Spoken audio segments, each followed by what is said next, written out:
വേദപ്രയാഗ് മീഡിയയിലേക്ക് സുസ്വാഗതം. ലോകഭക്തരെ, നിങ്ങളറിഞ്ഞോ, ഗുരുവായൂരപ്പൻ്റെ സ്വർണ്ണ കിരീടം കാണാതായിരിക്കുന്നു. ഗുരുവായൂരപ്പന് വയ്ക്കാൻ നിശ്ചയിച്ച് കിട്ടിയിട്ടുള്ള സ്വർണ്ണ കിരീടമാണ് കാണാതായിരിക്കുന്നത്. ഇപ്പോൾ അത് വെള്ളിക്കിരീടമാണെന്നാണ് പറയപ്പെടുന്നത്. ഓഡിറ്റിംഗ് റിപ്പോർട്ട് പുറത്തു വന്നത് പ്രകാരം ഗുരുവായൂരമ്പലത്തിൽ കോടാനുകോടി രൂപയുടെ ക്രമക്കേടുകൾ നടന്നിരിക്കുന്നു. വമ്പൻ അഴിമതി നടന്നിരിക്കുന്നു. അത് സ്വർണ്ണ കിരീടം മുതൽ, സ്വർണ്ണപാത്രങ്ങൾ മുതൽ, വെള്ളിപ്പാത്രങ്ങൾ മുതൽ, ആനക്കൊമ്പ് മുതൽ, കുങ്കുമപ്പൂ മുതൽ ഇങ്ങ് മഞ്ചാടിക്കുരു വരെ അഴിമതിയുടെ കോലാഹലം, അഴിമതിയുടെ നിറകുടം നടന്നിരിക്കുന്നു.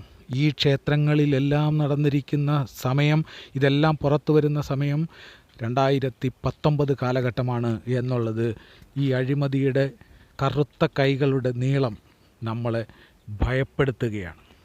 ഒരേ സമയത്ത്, ഏകദേശം ഒരേ കാലഘട്ടത്തിൽ എല്ലാ ക്ഷേത്രങ്ങളിലും അതിഭയങ്കരമായ അഴിമതി നടന്നിരിക്കുന്നു, കൊള്ള നടന്നിരിക്കുന്നു. കാട്ടുകള്ളന്മാർ അവിടെ കേടി ഭരണം നടത്തിയതിൻ്റെ കഥകളാണ് ഈ പുറത്തു വരുന്നത്. കോടിക്കണക്കിന് രൂപ വില വരുന്ന ആനക്കൊമ്പ് അവിടെ രജിസ്റ്ററിലില്ല.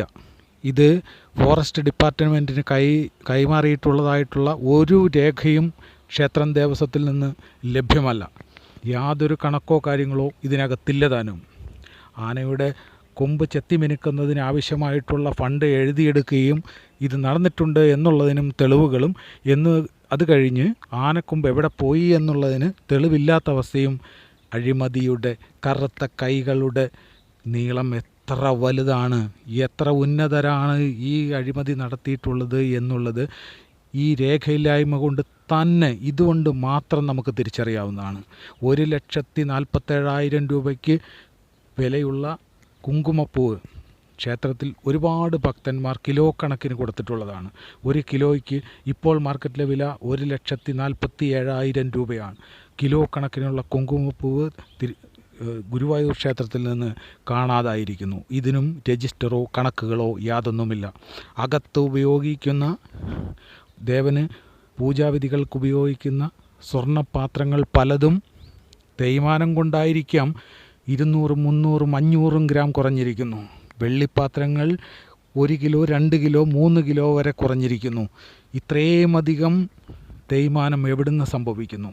എങ്ങനെയാണ് ഇത്രയും വലിയ ഡിപ്രീസിയേഷൻ സംഭവിക്കുന്നത്? കാലാകാലങ്ങളിൽ